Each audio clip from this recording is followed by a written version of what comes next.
संदीपान भुमरेंनी मंत्रिपदाचा गैरवापर करत वाईन शॉपचा परवाना घेतला। ठाकरेंच्या सेनेच्या उपजिल्हा प्रमुख दत्ता गोरडेंचा हा आरोप बघायला मिळतोय। लोकायुक्तांकडे रीतसर तक्रार करून सर्वोच्च न्यायालयात याचिका दाखल करणार असल्याची गोरडेंनी माहिती दिलेली आहे। आपला त्यांच्यावर असा आरोप आहे की त्यांनी मंत्रिपदाचा गैरवापर करून या ठिकाणी हे लायसन्स मिळवलेले आहेत।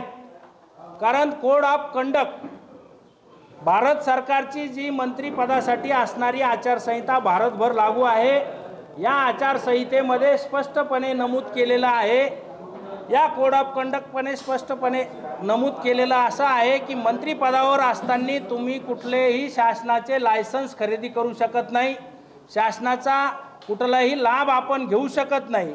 हा आरोप या कोड ऑफ कंडक्टनुसार यांचे लायसन्स या ठिकाणी रद्द करण्यात यावे।